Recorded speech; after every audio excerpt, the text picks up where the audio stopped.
Good afternoon, and thank you for standing by. Welcome to the FIGS second quarter 2021 earnings conference call. At this time, all participants are in a listen-only mode. After the speaker's presentation, there will be a question and answer session, and instructions will follow at that time. Please be advised that reproduction of this call, in whole or in part, is not permitted without written authorization from FIGS. And as a reminder, this call is being recorded. Speaking on today's call will be Co-Chief Executive Officers Heather Hasson and Trina Spear, and Chief Financial Officer Jeff Lawrence. I would now like to hand the conference over to Jeff Lawrence. Please go ahead. Thanks, Chino, and good afternoon, everyone. Thank you for joining today's call to discuss our second quarter results, which we released this afternoon and can be found on our website at ir.wearfigs.com. With me today on the call are the Co-Chief Executive Officers of FIGS, Heather Hasson and Trina Spear. I want to remind everyone that management's remarks on this call may contain forward-looking statements within the meaning of the Private Securities Litigation Reform Act of 1995 that are based on current management expectations. These may include, without limitation, predictions, expectations, targets, or estimates, including regarding our anticipated financial performance, and actual results could differ materially from those mentioned. These forward-looking statements also involve substantial risks and uncertainties, some of which may be outside of our control, that could cause actual results to differ materially from those expressed in or implied by such statements. These factors and uncertainties, among others, are discussed in our filings with the SEC. We encourage you to review these filings for a discussion of these factors, including our quarterly report on Form 10-Q filed today and our earnings release furnished today, both of which are also available on the investor portion of our website at ir.wearfigs.com. You should not place undue reliance on these forward-looking statements, which speak only as of today, and we undertake no obligation to update or revise them for any new information.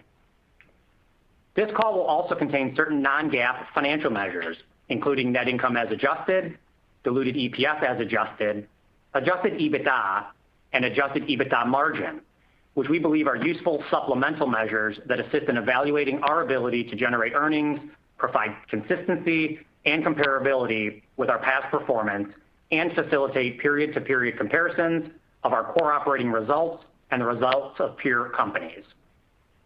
This call will also discuss key performance indicators such as active customers and average order value, which we also believe are useful for understanding our business and performance. Reconciliations of these non-GAAP measures to the most comparable GAAP measures and definitions of these indicators are included in our quarterly report on Form 10-Q and in our earnings release. Lastly, information discussed on this call concerning our industry, competitive position, and the markets in which we compete, in which we operate, is based on information from third-party sources and management estimates. Management estimates may also be derived from third-party sources, as well as FIGS internal research, and are based on our knowledge of our industry and assumptions we believe to be reasonable. These assumptions are also subject to uncertainty and risk, which could cause results to differ materially from those expressed in the estimates. Now, I would like to turn the call over to Heather Hasson, Co-Chief Executive Officer of FIGS.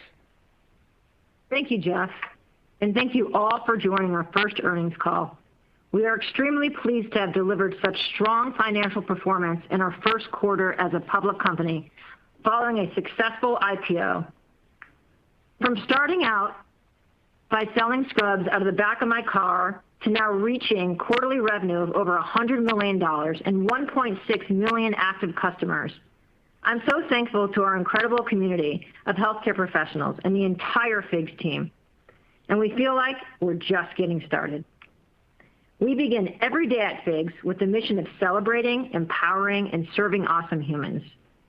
That's the name we use for healthcare professionals because that's what they are. For awesome humans, there are no timeouts, no rematches, or better luck next times. There are people who give everything of themselves to curing diseases, saving lives, and providing comfort. And we need more of them because humanity cannot survive without them, and because they enable us to live in a world where innovation is truly possible. So our duty at FIGS is to do such a great job at celebrating, empowering, and serving healthcare professionals that we inspire the next generation to become them. It's important to remember just how many lives FIGS can impact. The healthcare apparel industry is estimated to be $12 billion in the United States and $79 billion globally. And the healthcare sector is the largest and fastest growing job segment in the United States, employing over 20 million healthcare professionals in 2020. So the opportunity for FIGS is massive, and we've succeeded by approaching it differently than others. We focus on three primary areas: changing the product, changing the distribution model, and creating a community. On the product side, we did away with the typical commoditized and uncomfortable scrubs that healthcare professionals previously had to wear. No more boxy V-neck tops and drawstring pants. Instead, we've redefined the industry by making exceptional products that are comfortable, technical, functional, and stylish. We do this through a combination of material science, fashion, and deep knowledge of what healthcare professionals truly need and want. And our products span from head to toe, both on shift and off shift. We're known for making intensely precise colors, and we've created the concept of color drops and generated new color standards for the industry. For example, our signature best-selling color, graphite, is now a hospital standard color. And our proprietary Fine X fabric embodies our commitment to technical comfort. The concept that healthcare professionals can have access to products that are both technical and comfortable. Product innovation is the lifeblood of FIGS, and that will never change. We also reimagined the distribution model so that healthcare professionals working 12 or even 16 hours a day no longer need to go to a retail store to dig through racks of scrubs located right next to bedpans and knee braces. What they deserve is a seamless direct-to-consumer experience that is digitally native and specifically catered to their unique needs. That's why we continue to invest to make the experience as customized and convenient as possible. Finally, we've created a community around the profession. Our 1.6 million active customers form a deep emotional connection with the FIGS brand because we interact with them in an authentic and personalized way, and because we are so devoted to the profession. As an example, we launched our Awesome Humans Make History campaign as part of our IPO. This campaign, which we're continuing to run throughout the year, showcases the extraordinary achievements of our awesome humans. Campaigns like this not only help build our brand and accelerate our product launches, they also meet our mission by sharing the world our awesome humans' incredible stories and inspiring the next generation to become them. Because this is the reason why we wake up every single day. So with that, I'd like to turn the call over to Trina, my co-founder and co-CEO, to provide an overview of Q2 and more about where we're heading. Thanks, Heather. Before I get started, I just want to reiterate what Heather said about our awesome humans. They are why we show up and do what we do every day. We are so inspired by them, and we hope to make them proud. In terms of Q2, Jeff will walk you through our financial results in more detail shortly. But I'd like to give you a high-level overview first.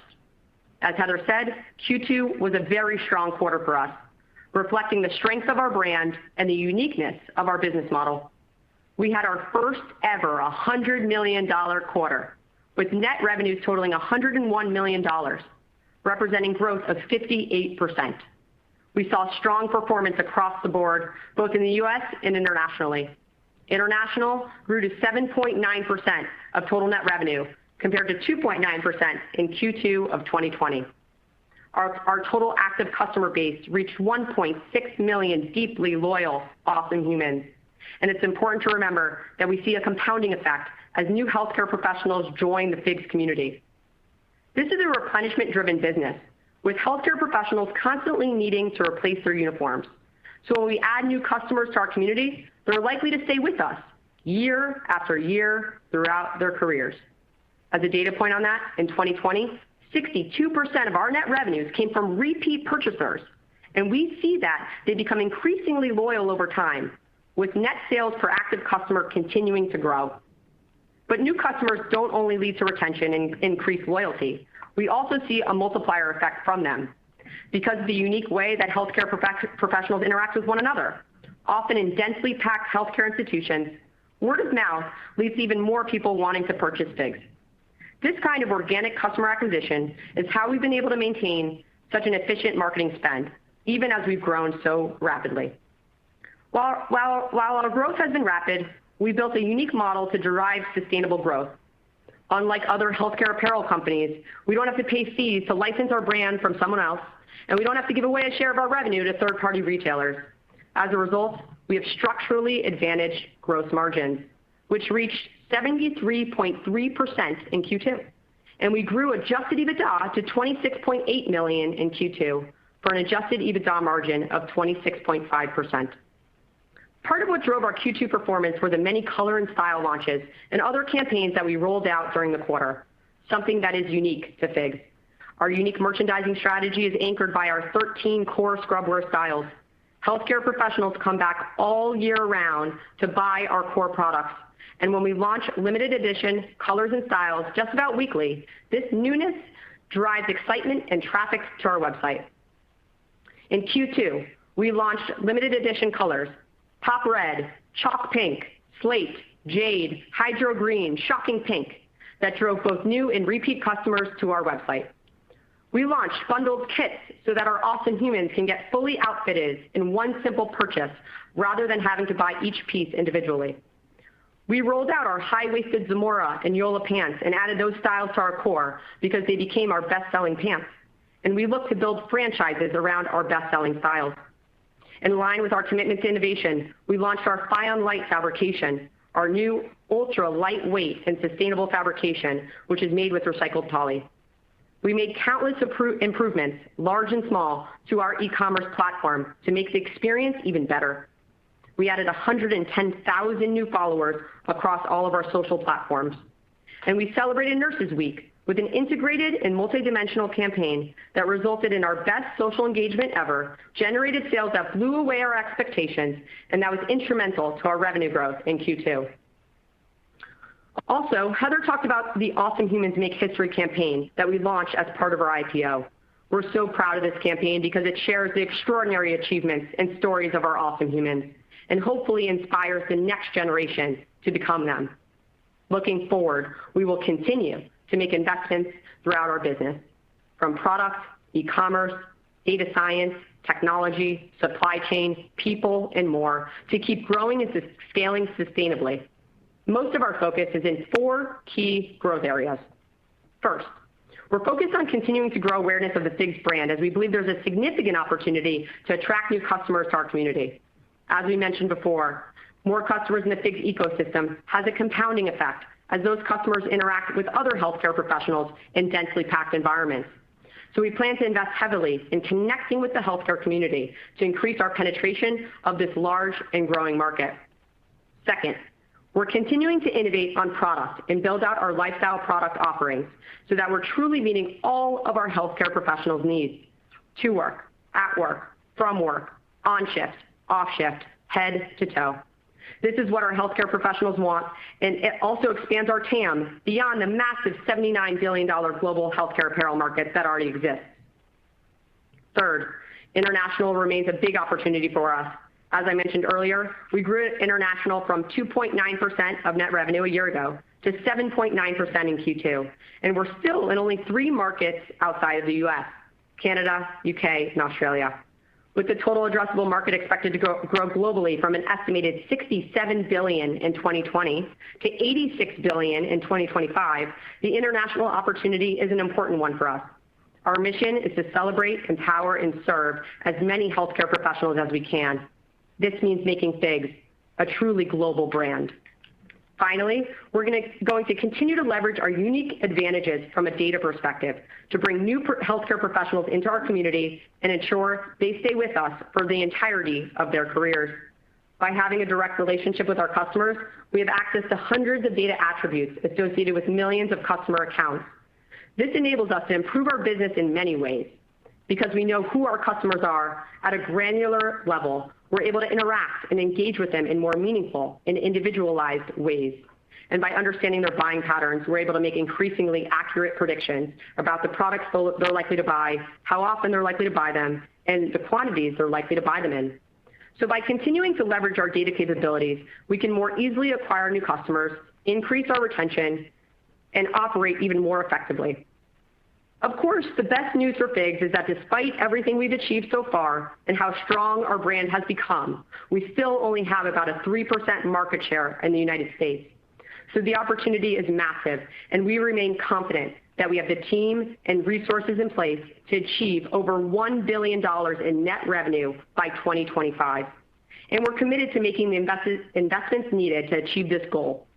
With that, I will turn the call over to Jeff to provide additional detail on our Q2 results. Thanks, Trina and Heather, and good afternoon, everyone. I wanted to start by saying how honored I am to be part of such an amazing company and team. We have so much opportunity in front of us, and I know we will continue to do great things. We are truly just getting started. With that said, we are excited to share with you the results of our second quarter, so let's dive right in. Net revenues for Q2 were up 57.6% to $101.1 million, driven primarily by strong order growth from both new and existing customers. We also saw a 17% year-over-year increase in average order value, or AOV, to $103, which was driven by a favorable shift in product mix and an increase in units per transaction, partially driven by the positive response to our launch of bundled item kits. We also noted a better than anticipated response from the healthcare community to our Nurses Week campaign. Quite simply, the results from this campaign, our largest of the year, were simply outstanding. Gross margin for Q2 increased 280 basis points year over year to 73.3% for the quarter. This improvement was primarily driven by a shift in sales mix away from lower margin products and a decrease in air freight expenses as we used more air freight in Q2 2020 due to the need to bring in extra inventory faster to meet incremental demand. Selling expense for Q2 was $19.2 million, or 19% of net revenues, which was a 1.1 percentage point improvement compared to a year ago. This improvement was primarily driven by leverage within shipping, driven by the increase in our average order value. Marketing expense for Q2 was $15.5 million, or 15.3% of net revenues, up 1.6 percentage points compared to a year ago.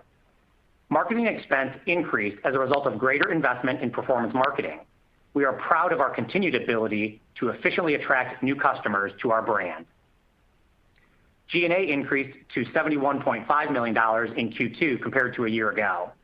This increase was primarily driven by higher stock-based compensation in connection with our IPO. We also invested more in personnel and hired key team members to bolster our capabilities as we move forward on our strategic initiatives. Our tax provision was $8.5 million for the quarter and was up from the prior year. The provision was unfavorably impacted by the increased stock-based compensation expense associated with the IPO. Net income and diluted earnings per share were both down year over year due to the aforementioned stock-based compensation expenses in connection with our IPO and an increase in taxes, offset in part by our outstanding operational results. Diluted EPS as adjusted was 8 cents in Q2, compared to 9 cents in the prior year. Diluted EPS as adjusted includes adjustment for IPO transaction costs, expenses related to non-ordinary course disputes, and stock-based compensation expenses in connection with our IPO, as well as income tax impacts. Finally, our adjusted Ebitda for Q2 was $26.8 million, up 54.5% over the prior year. The adjusted Ebitda margin was 26.5%. We are very proud of our business and financial model and our ability to produce real and substantial cash flows. We believe that these non-GAAP metrics are important supplemental measures for understanding our results, and we again refer you to our 10-Q and our earnings release issued earlier today for the required disclosures and reconciliations. Moving on to the balance sheet. Our cash position at quarter end was strong, with total cash and cash equivalents of $164 million. We have the capital to continue to invest and grow this amazing brand the right way. Before we get to guidance, we thought we'd share a bit about our investment philosophy here at FIGS. We are building this company for the long term and with the healthcare community in mind. We do that by actively building capabilities in the things that matter the most to our brand and our mission.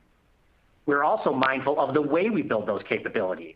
For example, We want to own more of what's truly strategic while outsourcing more of other areas. And maybe most importantly, we will invest responsibly. Appropriate levels of return are the focus of everything that we do here at FIGS, and that discipline will continue into the future. While we acknowledge that we have built market-leading capabilities already, we will invest to stay ahead.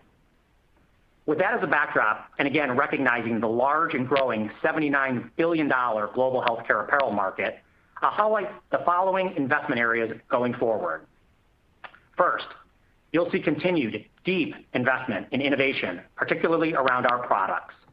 As mentioned earlier on this call, we launched FION Light, our new ultra-lightweight and sustainable fabrication, which is made with recycled poly. We will continue to bring innovation-first approach to all new development. You'll also see smart investments in marketing, both performance and brand marketing. We want to continue to drive brand awareness and convert more of those aware of the FIGS brand into active customers. Once we acquire them and bring them into our funnel, we endeavor to create loyal brand fans who not only replenish their scrubs frequently, but also explore our ever-growing set of lifestyle offerings. It is a flywheel we are incredibly proud of and one that we believe will flourish even more with continued investment. Of course, you can't do all this without investment and execution in the data and technology space.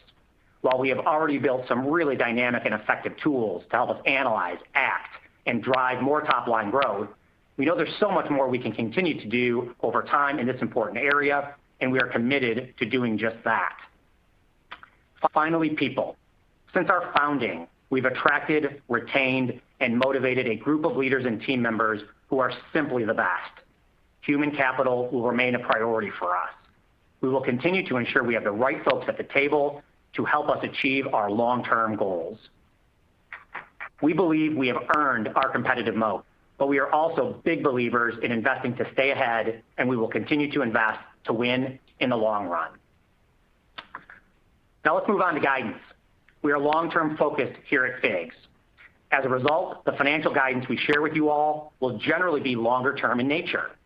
Of course, dynamic businesses like ours will have some inevitable variability in certain periods, particularly as we ramp investments, but we will remain focused on building the brand the right way and aim to grow both revenues and profits responsibly over the long term.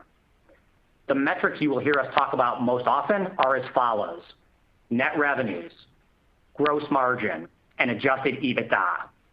You will also hear us talk about KPIs such as active customers and average order value. We believe these measures to be very useful in understanding our business and our performance, and that is why you will hear us speak to them often. Having said that, I'll start with reiterating what Trina just spoke about a minute ago. We aim to be a billion-dollar-plus net revenue global brand in 2025. We are energized and excited by the challenge and are working hard every day to make it a reality. For full year 2021 specifically, we expect to earn net revenues of approximately $395 million. We will not be providing quarterly net revenue guidance. We currently anticipate providing 2022 annual net revenue guidance early next year.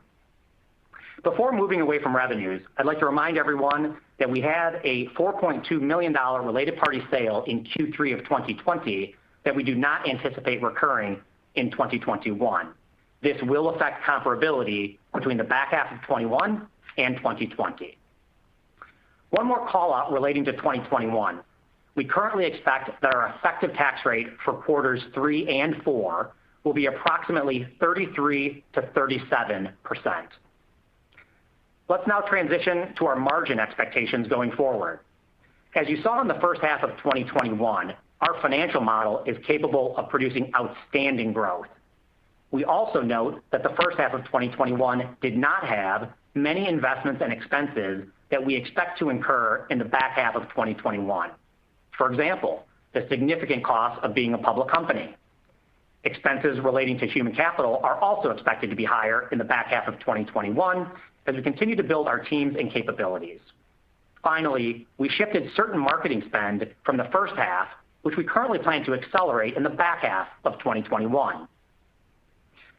In addition to these call-outs, we remain deeply engaged in ensuring that our supply chain continues to operate efficiently. While our operations team has done a wonderful job of managing the business to date, we acknowledge the dynamic and shifting macro supply chain challenges being experienced by almost all apparel companies as a result of the ongoing COVID-19 pandemic, particularly those who have supply chains in Asia. As a reminder, we have manufacturing partners across Asia and South America and have exposure in countries such as Vietnam and Sri Lanka, which are experiencing a resurgence in COVID-19 due to the Delta variant. As a result, we currently expect that we would experience downward pressure on gross margin if, for example, we need to increase the air freighting of products into the United States to ensure uninterrupted supply of the products we know that our customers love. We are currently unable to predict with certainty how long these pressures may persist or the possible future impact on margins. We do hope that this color, both on net revenues comparability and possible expense movements, is helpful to the investing community. Let's now move to longer-term margin guidance. We believe that we can achieve annual gross margins of 70% or more over the next 3 fiscal years and annual adjusted EBITDA margins of 20% or more over that same time period. Our business and financial models are strong and resilient, and we believe we are capable of achieving these outstanding levels of profitability. We believe that this guidance that we are sharing today should provide the financial community with a very good sense on where we aim to go financially as a brand, and we will share more as appropriate in the future. Once again, we are very pleased with our financial results in Q2, and with that, we will turn it back to the operator to open it up for questions. All right, so as a reminder, to ask a question, you will need to press star 1 on your telephone. Please limit yourself to 1 question. If you have additional questions, you can jump back in the queue. To withdraw your question, press the pound key. Please stand by while we compile the Q&A roster. First question comes from the line of Adrienne Yih from Barclays. Your line is now open. Oh, good afternoon and congratulations on the IPO and your first quarter out here as a public company and the successes therein. Heather, I have a question for each of you.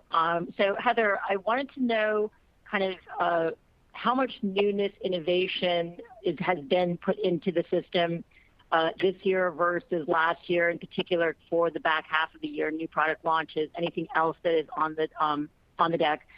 And then Trina, can you talk about pricing strategy? Are you expected to kind of take normal, price increases on an annual basis? How do you think about that in a world of potential inflation? And then for Jeff, really focusing on that average unit cost trend, it sounds like you had net benefits this quarter because more air. Should we expect, less air? Should we expect that less air relative to last year going forward into the third quarter? And is that offset by kind of breakpoint pricing, meaning volumes are going up? Thank you. Thank you so much, Adrienne. This is Trina. In terms of our pricing strategy, we can start there. We really feel like our products are priced accurately. We use a lot of our data analytics to ensure that where we price, it really makes sense for our healthcare community. We're not necessarily going to move our pricing because of any inflation that the environment is in. And I think, we're constantly analyzing this from a data perspective to ensure that our pricing makes sense for this community. I would remind you also that our products are extraordinarily accessible and affordable. I think it's truly unique. 2/3 of our customers make less than $100,000, and so it is our goal to ensure that our products are not only the highest quality products in the industry, but also that they are affordable and accessible for our community. And Heather, do you want to talk about our newness strategy? Sure. Thanks, Trina. In terms of product innovation, right? So FIGS, we're centered around delivering functional for the healthcare professionals at all times. We are going to continue to invest in material science. We're going to continue to invest in innovation around product, probably beyond anything anybody's ever seen. And I'm super excited about it, and the team's very excited about it. Hey, Adrienne, it's Jeff. On your third part of your one question, so kudos to you. As far as gross margin, again, we're guiding longer term there, fiscal years 22 to 24. You obviously saw the results we put up in Q2, well north of that. When you look at air freight Q2 to Q2 last year, Q2 last year was right at the beginning of the pandemic. We were growing like crazy as we did again this quarter. And so we did have more air freight last year Q2 than we had Q2 this year. So again, we're not guiding specifically back half of this year on margins, but what I would tell you is, we've built a very robust and diversified supply chain network that not only has been able to keep up with our incredible rate of growth, but we believe has allowed us to risk manage pretty effectively as well. I think there are a lot of apparel companies out there that are worried about getting their products made. As we sit here today, we're really not worried about that. We believe we have the right partners in the right countries from a diversification perspective, that we don't have the worry that I think a lot of other apparel manufacturers have. I do think what we're concerned about, and I'll refer you back to my prepared remarks, we want to make sure that we can get them into the United States. Obviously, the COVID-19 pandemic continues to have, just a lot of trouble and a lot of challenges, being very dynamic. And so as we look to the back half of this year, we don't know for sure, which is why we didn't guide to it specifically, but we could see downward pressure on gross margin if we choose to air freight in the products that we know our customers love. So the good news for us all is we'll get to talk to you in another 90 days once Q3 shakes out. But I think really from a positive perspective, we believe we have the right supply chain partners in place. We think we're risk diversified enough. It's just about getting it into the United States, and that will come potentially with an extra cost that we are more than willing to make for our healthcare community. Totally makes sense. Best of luck. Thank you. Thanks, Adrienne. Next question comes from the line of Bob Drbul from Guggenheim Securities. Your line is now open. Hey, hi. Congratulations. Great quarter. Congratulations on the IPO. I'm going to try and sneak in two, Jeff. I'm sorry. I can't help myself. But the first one is, with the 17% increase in AOV, is that something that you expect to continue in coming quarters and in years? I don't know if you can talk about that longer term. And I guess the second quick question is I think you mentioned the shift of marketing spend out of the first half into the second. I was wondering if you could just quantify that for us, please. Thanks. Yeah, Bob. Really appreciate you being on the call today. So AOV first. We're not guiding AOV specifically. As you can see, over the last year and a half, it's kind of slowly climbed a hill to $150 in Q2 of 2020. Part of that year over year was we did have more masks, which are obviously lower price points. So there's some of that in there. But we've also been able to really use the data and technology investments that we've made over the years to be smart about things like pricing, to be smart about getting our healthcare professionals to maybe add one more thing to their basket that they need for when they go back on shift, for a midnight shift. So we're being smart about it. I think we're building AOV the right way with kind of smart increases to AOV. I think as Trina mentioned earlier, we try to remain really disciplined around taking price just for price sake, right? That's not who we are. We want to make sure that the value of the products really shine through, again, to our healthcare community. They deserve it. Our products, as you know, very accessible price points, but outstanding value. So, we look at that, and going forward, again, not guiding specifically, but I'll go back to one of the things Heather said. We have this layering system that we've innovated around, and we continue to add lifestyle products that are just amazing. So I think there's opportunity there. We're not guiding it specifically, but we're proud of what we've been able to put up so far, and we'll continue to work at it hard. Bob, the second part of your question again was around what? I think you said that you shifted some marketing spend out of the first half into the second half. I just wondered if you could quantify what that was to dollar number. Yeah, so that was really just brand marketing. We're not putting a dollar amount to it. We got a lot of good and awesome brand exposure as part of our IPO that we didn't largely have to pay for. And we're just really excited about the promotions and the, not really promotion, but the brand activity through social and through our community that we have for the back half of the year. So we're going to lean into that a little bit in the back half of 2021. So you'll see that, likely go up a little bit. But again, for competitive reasons, we obviously can't talk about what that is. But again, we'll invest that responsibly, and we feel good about where we're going. Thanks, Jeff. Thanks, Bob. Next question comes from the line of Ed Yruma from KeyBanc. Your line is now open. Hey guys, thanks for taking the questions and congrats on the quarter and on the IPO process. Just a quick one for me. I guess first it relates to marketing. We've heard a lot of buzz about IDFA and maybe how it's changing how people market as it relates to some of these privacy issues. I guess any changes you're seeing in your marketing effectiveness.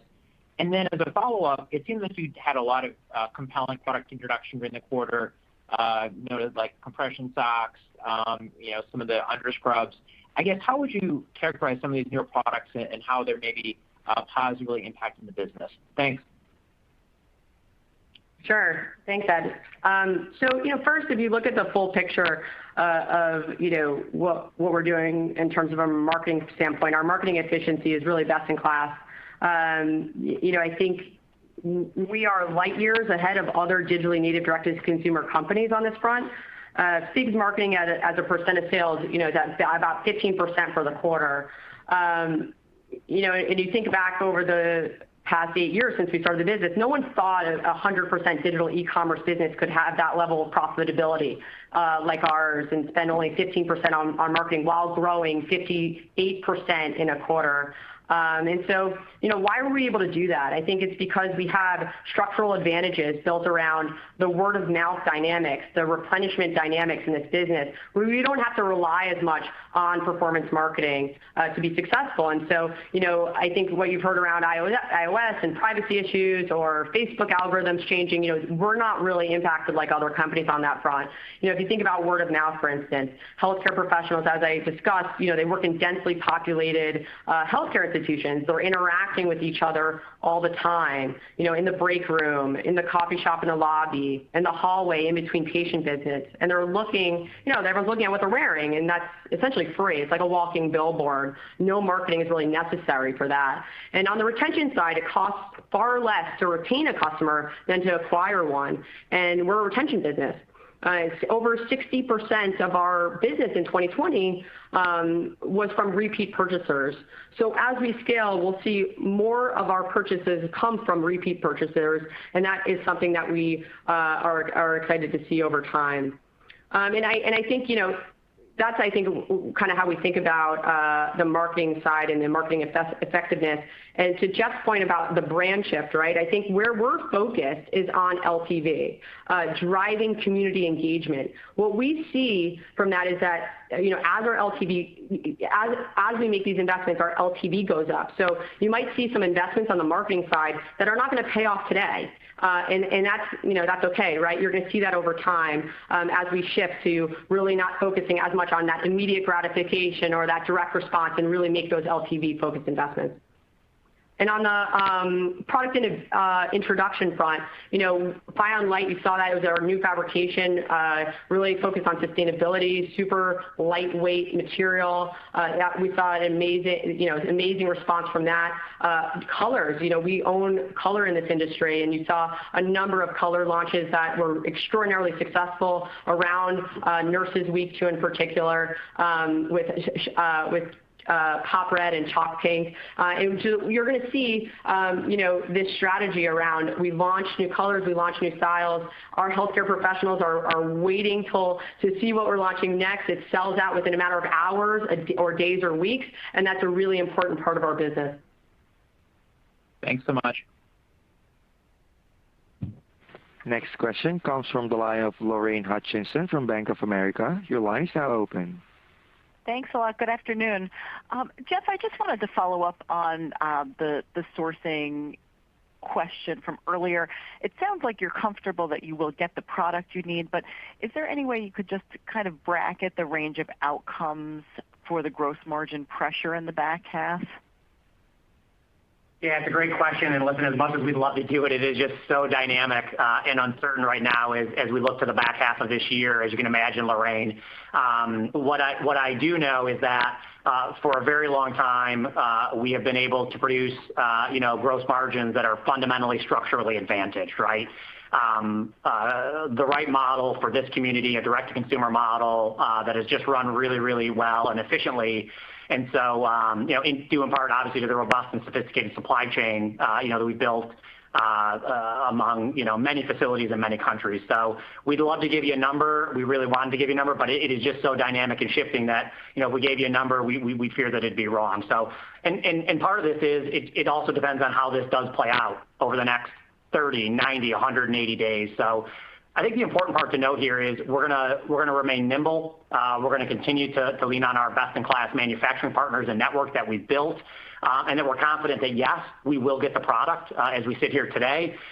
It's really about, at least again as we sit here today and assess it, it's really about just getting it into the United States. And if we need to make that investment again to bring in more air, and obviously that would have a downward pressure for some period of time on gross margin, we will absolutely do that, and we will do that gladly because we know that the long-term profile of financials doesn't really change once we get past the other side of this pandemic. Thank you. Thank you so much. Next question comes from the line of Erin Murphy from Piper Sandler. Your line is now open. Great. Thanks. Good afternoon, and congratulations on a successful IPO. I guess, Trina, I wanted to follow up with you on the color drop performance for the quarter. Could you just share kind of how many you launched this time last year, and do you think it helped to drive repeat customers, or did it just kind of add another purchase for new customers or existing? And then Jeff, just a clarification on the guidance. So the $395 for the year would imply a low 20% revenue growth in the back half, so below the mid 30% run rate in the long-term model. So my question is the 10 percentage point delta there, is that just related to lapping the third-party related sale from last year? And then if so, is there one quarter that's more impacted? Is it smoothed across the back half? Just help us kind of think about that shift. Thank you. Sure. So thank you, Erin. It's great to speak with you again. From a color drop perspective, we launched a similar amount of colors in Q2 2021 as we launched in Q2 2020. And they were extraordinarily successful this year. We're super excited to see the engagement around our color launches. I think, in terms of repeat versus new, it's a really exciting thing that we see. Yes, when we drop a new color, our FIGS customers that are already in our community are super excited. They're the ones that know about it. But on those days of launch, we see a significant % of our net revenue actually be new customers. And I think that's where you see that word of mouth dynamic, where you're meeting in the break room. Oh, FIGS just launched shocking pink and hydro green. Did you see that? Oh no, I didn't. Go to head out to our website wearfigs.com and check it out. So we're super encouraged by that. It's very much the flywheel effect that you see in our business, where not only do these drops bring excitement and newness to our community, but also drive new people to try us out. Hey, Erin, it's Jeff. On your question on the net revenue guidance for 2021, 395 net revenues is the number, and again, long term, we have a goal of being $1 billion plus net revenue brand in 2025. The related party sale that I noted earlier did occur in Q3 of 2020. So as you think about potentially how you might want to think about that, hopefully that's helpful. I think also, the guidance that we're giving you, the 395, is one we're comfortable with today, but it also acknowledges just the challenges generally, again, in supply chain and generally. Obviously, we always have an opportunity to outperform the guidance that we're comfortable giving you with today, and we will, work really hard to try to do all that. But 395 net revenues is a number that we're comfortable with today. That's a 50% increase over 2020. And again, us, we're not just about revenue growth, we're about profitable revenue growth. So again, all those things kind of put together gets us real comfortable with that number for today. Yeah, and the one thing I would add to just to what Jeff said. I think, if you look at the full picture, we're experiencing very steep growth. We increased our net revenue 58% year over year. If you look at the first half of the year, there's always going to be some bumpiness around quarters, but we really look at longer period of times. If you look at the first half of 2020 versus the first half of 2021, we grew net revenues by almost 100%. And as we mentioned in the prepared remarks, we see ourselves as having at least $1 billion in net revenue by 2025. So we're super encouraged by the future long-term prospects of this business. Thank you both. Next question comes from the line of Brian Nagel from Oppenheimer. Your line is now open.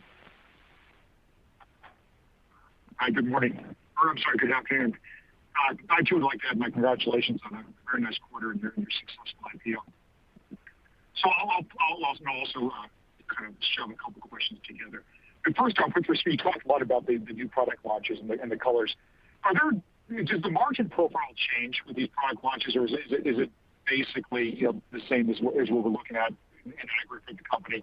And second, with respect to the supply chain, I guess, Jeff, this is just more of a point of clarification. You talk about bringing product in via air, and recognizing that reflects a lot of the challenges happening in the COVID crisis. But what in normal times, how much air freight do you use, or would this really be an extraordinary move? Yeah, Brian, thanks. I'll take the second part of that first, just around air freight. We have very well-heeled and sophisticated inventory planning capabilities. And in normal times, air freight is something that's more of an exception to the rule, because normally you're able to plan effectively. You put it on a boat, and with the lack of variability that we've seen, you generally get it in time, and you don't have to worry about it. Obviously, COVID has upended that entire system. So, going forward, on the other side of the pandemic, again, given our inventory planning capabilities we have today, continued investments that we'll do there, this is largely going to be ocean, in the out years. I will also tell you, though, that if we get incremental demand that we didn't forecast, if we're launching an injection color that we're really excited about, those might be decisions where we at least consider air freighting kind of on the other side of the pandemic. On the product launches and gross margin kind of by product launches, the short answer is bigger than a breadbasket. They have similar margin profiles. You got to remember our underlying FION-X fabrication makes up the vast majority of both our core and our injection styles.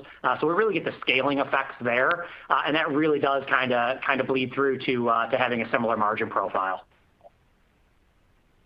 I appreciate all the color. Congrats again. Thank you. Thanks, Brian. Next question comes from the line of John Kernan from Cowen and Company. Your line is now open. Hi, all. This is John Cardoso on for John Kernan. Congrats again on a great quarter coming out of the IPO, and thanks for taking my questions. So I guess the first question I have is, how has the competitive environment changed from, when the pandemic started to now, as you've seen kind of rising brand awareness and kind of further establish yourselves as a significant player in the market? And I'll have a follow-up after that as well. Sure. So from a competitive standpoint, the environment is very similar, actually, to what we've seen since we started. I think, there's really two types of competitors, right? There's the old school players where there's two types, actually. There's the people that make product, companies that make product, and they're really licensing a name from another type of company, and then they sell it to companies that sell the product, retailers across the country, that then sell it to the end customer. And so in that outdated model, the companies that are selling their product to the retailer, they don't really understand the customer. They don't have any data on the customer. They don't even know their name. And then the retailer is then selling it to the consumer. These are stores and strip malls and the out-of-way locations that close at 5 p.m. As a healthcare professional that oftentimes is working 12-hour, 16-hour shifts, You get off shift at 7 p.m. It's very difficult to travel to some out-of-the-way store to get your scrubs. So that's the way the industry existed for the last 100 years prior to us disrupting it. I think newer companies have come on since we started after us, and have tried to kind of replicate what we've done. And I think what we've seen is that it's really, really hard to replicate. We've built a level of customer trust with our community that has taken about a decade to build. And brands are harder and harder to build. I think over the last 10 years, it was hard to build a brand. Over the next 10 years, it's going to be even harder. And customers are smart. Healthcare professionals are even smarter, and they want that authentic connection with a brand that stands for something that they can stand behind. And so we're going to continue to show up for our healthcare professionals and do things differently and be there as they actually are on the front lines right now. And our job is to support them in every way we can. Understood. I guess just one quick follow-up. Can you comment kind of on current customer trends, the effectiveness of your marketing efforts, and kind of how that's flowed through to the customer acquisition cost, kind of at the intersection of that? Yeah, I mean, as I discussed, I think we operate differently, right? I think word of mouth it has driven a lot of our business, and that is something that we don't pay for. We have best-in-class ROAS metrics. We have best-in-class CAC, and that you don't see in really any digitally native direct-to-consumer company. And it is a function of how our community is interacting with each other. It's also a function of how strong the replenishment dynamics and retention dynamics are in our business, that people come to us and they love our product and they come back on average every 98 days to replenish their uniform. They're coming back over and over and over again to replenish their uniform. And so we've seen over 60% of our net revenue is coming from repeat purchasers, and we're going to see that continue to increase over time. I think that is what is driving that marketing efficiency that is truly unique to us at FIGS. Great. Thanks again, Heather, Trina, and Jeff, and congrats again. Thank you. Next question comes from the line of Lauren Schenk from Morgan Stanley. Your line is now open. Okay, great. Thanks for taking my question. Just to follow up on sort of the implied back half guidance, is there anything that you're seeing in July that's causing you to be more cautious, or is this sort of, holistically how you think the back half could play out, just given some of the supply dynamics that you talked about? And then secondly, any color that you can share specifically on the cohort of customers that you acquired in the second quarter last year, sort of the COVID cohort, if you will. How has their retention trended versus previous cohorts, as well as their LTVs? Thanks so much. Sure. So I think it's important to be mindful of the macro challenges affecting everyone, and that's really why we're providing the $395 million guidance. I think our demand is extremely strong. We're structurally advantaged in a number of different ways from our supply chain. But with the current COVID environment, getting product out of Asia into the U.S. is a risk, I think, definitely in the short term. But we are committed to doing everything we can to solve this and get our products to our healthcare professionals so they can look good, feel good, and perform at their best. I think it's important to note that we've had such strong growth throughout our history. I mean, we serve healthcare professionals who need uniforms no matter what's happening in the world. They need to replenish those uniforms regularly, and they have careers that are on average 36 years long. So I think, no matter what the environment is, we're going to continue to show up for our community.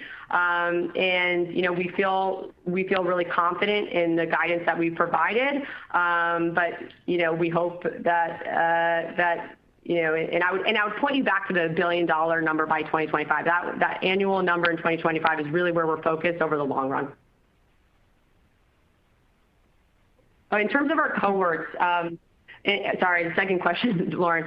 In terms of our cohorts, we've seen our retention for Q2 of 2020 versus Q2 of 2021. We've seen our retention, the retention of those cohorts be acting in a very similar way. LTVs are trending positively, and that's really something to keep in mind, right?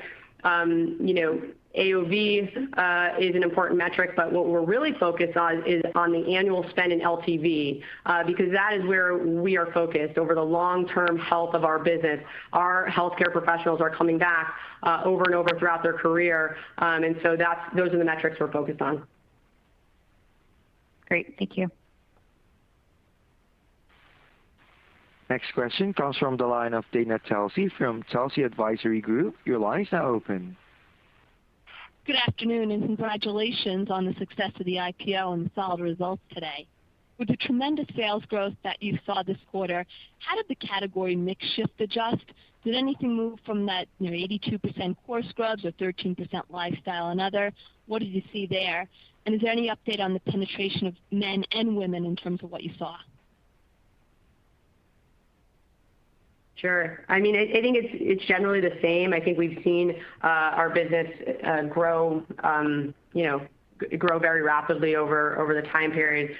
For the most part, our overall scrubs business is growing, our outerwear business is growing, our compression sock business is growing, our under scrubs are growing. So that mix shift is around what you saw, previously, and that's just across the board. I think women versus men continue to see really, it's around what it was what you've seen in the past. I think we have nothing to note on that as well.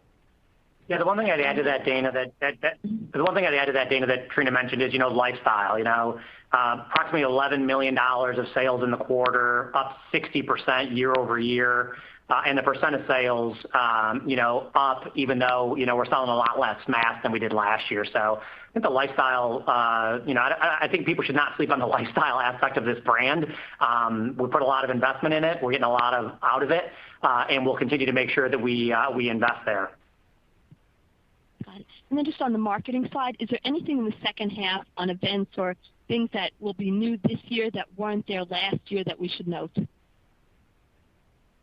Yeah, I mean, really for competitive reasons, we really won't speak to specific brand campaigns in the back half. But I'm looking across the table at Heather. She's super excited. She'd love to share a lot of this with you, but we won't today. But I can tell you that it'll continue to excite the healthcare community. It will continue to increase awareness of our wonderful brand. And listen, we know that once we get folks aware of our brand and we get them into our funnel, they become loyal fans. You remember from our IPO, if you come and you buy from us, 50% of the time you come back and buy again within 12 months. So while that's a phenomenal stat compared to anybody that we compete with, we also look at that other 50% and use data to figure out how can we get it to 60 or 70%. So we're super excited about it. We've got really cool brand things coming your way, but we're not going to let Heather talk to you about it today. Thank you. Congratulations. Thanks, Dana. Next question comes from the line of Michael Binetti from Credit Suisse. Your line is now open.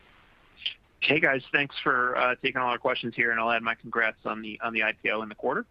I do have a couple. Jeff, it's hard for us to find companies with Ebitda margins in the low 20s or what you guys call 20 plus that have gross margins at 70 plus. So I know you talked about some of the priorities on the investments, but can you crosswalk us from, you've been pretty consistently delivering, in the mid to high 20s range in the last few quarters. Can you crosswalk us to over whatever, next year or two takes you to the lower end of a 20 plus range from here with the grosses that you described? And then I guess, as we think about the growth algorithm from here, how much do you think comes from selling to higher, growing numbers of healthcare professionals entering the franchise versus expanding in the closets of the healthcare pros that you have, but more importantly from non-healthcare workers? You pointed to lifestyle, but that's the real TAM expander, is if you start to break into closets of non-healthcare. Maybe any financial metrics you could tell us that are some early indicators that you see in making headway with that customer. Yeah, thanks, Mike. And I'll let Trina chime in here in a second, but as far as view on TAM, but I'll take the second one first. We think there's multiple ways to expand TAM here. We have a $12 billion total addressable market in healthcare apparel in the U.S. alone. We know it's $79 billion globally. And obviously that doesn't include other, non-healthcare markets. regardless of what kind of workwear that is. So that's clearly an opportunity for us. It's clearly a longer-term opportunity. We are really focused on the opportunity right in front of us with, again, only a 3% market share. But we also think about TAM expanding not just in non-healthcare apparel, which again is longer term for us, not today, but we look at these lifestyle offerings, the underscrubs, the socks, the sports bras, the leggings. We continue to invest behind all that. And so when we look at TAM expansion, we really view it both of those ways, and neither of those are in that largely in that $12 billion number. As it relates to the walk kind of from historical EBITDA margins to what we're forecasting annually over the next 3 fiscal years, it's really a couple things. First, you got the cost of being a public company, as I mentioned in my prepared remarks. And then the second thing, I think, as you walk down the P&L, it's human capital. It's building the teams and building the capabilities around marketing and supply chain and data analytics. We have the capital to spend. We know we need to invest there incrementally to achieve our lofty long-term goals, but we're pretty confident about it. And then, there's always other stuff that you don't anticipate, particularly to your earlier point, if we do ultimately get up into other categories. So that's kind of how the walk works for us. And I'll ask Trina if she wants to add anything on, or Heather, on TAM.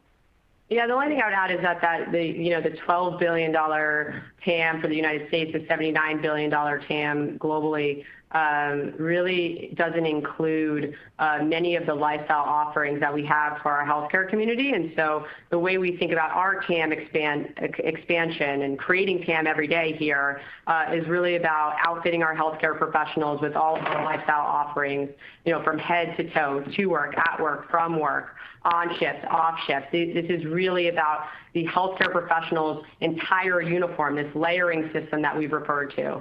And so, that's how we think about that. In terms of, and then I would just add on are we growing expanding the closet, right? I think that's what our layering system does, and the repeat customers that come back over and over again, but also, having more and more of this healthcare community. Once again, we have a 3% market share of that $12 billion, not even including kind of how we think about TAM, but we have a 3% market share in the U.S. of that $12 billion number. So we have a long runway in front of us.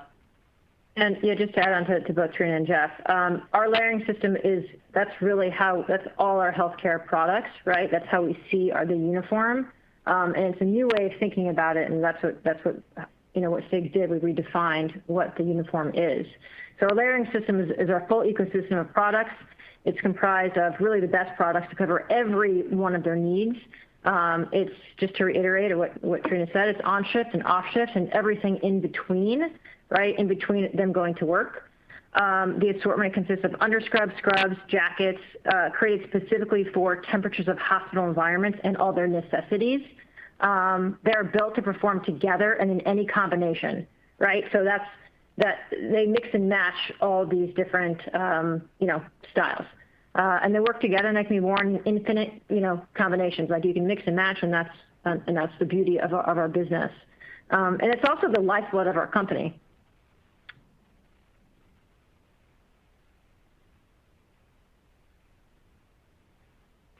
Okay, next question. Next question comes from the line of Brooke Roach from Goldman Sachs. The line is now open. Hi, good afternoon, and thanks so much for taking our question. Trina, the brand continues to show very strong international momentum. Can you talk to the geographies where you're seeing the most success and perhaps your plans for driving that growth over time? And for Jeff, a lot of commentary so far on the call today on investing to build that growth momentum of the brand for the long term. Could you perhaps help us understand how you're thinking about the cadence of investing into those 4 big buckets of investment that you talked to? Thank you. Thanks, Brooke. So, as you mentioned, we know international is a huge opportunity. The market outside the United States is a $67 billion market, and we want to be a global brand. So, and serve healthcare professionals everywhere. I think, we can't break out exactly what's coming from what, but as you know, we're in 3 countries right now. We're in Canada, outside the U.S. We're in Canada, Australia, and the UK. We're seeing great progress from all markets, and without even adding any new countries, just year over year, we've grown our international from 2.9% of net revenues to 7.9% in just the last year. So it's really exciting. I think it's maybe important to understand our strategy on international. Many companies, apparel companies, e-commerce companies, they kind of flip that button and just open 100 countries overnight. That is not our strategy. We really take a very thoughtful and strategic approach to entering new markets, and we really look to customize the experience and localize the currency and the language and find people on the ground. We have an incredible ambassador program, as you know, find ambassadors on the ground so that we can have really expand our brand in the right way, in a strategic way. So international will continue to be a really exciting part of the business, and we're excited to see where we go next. Hey, Brooke, it's Jeff. Thanks for the question on the second one. Yeah, listen, we're super excited and energized by our goal of being $1 billion plus net revenue brand in 2025. And as we think about the cadence of those investments, I'd first again anchor you to our long-term margin guidance that we gave just earlier today, 70% plus gross margins annually over those next 3 fiscal years, and 20% plus on adjusted EBITDA over that same time period. So, part of the answer is, regardless of any variability or bounce arounds, we still think, and we are very comfortable with those. So I'd anchor you there. When we think about the areas of investment, and we've talked a lot about this today, so I won't go too deep into it. You've got product, you've got brand, you've got tech, you've got people. There's probably less variability. Those kind of happen when they happen, and you build them kind of with the rate and pace that makes sense. The one that could be a little bit more of a different cadence could be around supply chain operations, right? As you think about potentially adding additional facilities in the future, obviously we just talked about international. That's one that could be maybe a little bit more variable in the future. But again, I think the punchline here is structurally advantaged margins. We think both we have and we'll be able to keep those over the next 3 fiscal years. And again, we're really confident we can get to this $1 billion plus net revenue goal. And there are no further questions at this time. I will now turn the call over back to Trina for closing remarks. Well, thank you all so much for joining us for our first ever quarter. We really look forward to connecting again in November for our third quarter earnings call. Thank you again. This concludes today's conference call. Thank you for participating. You may now disconnect.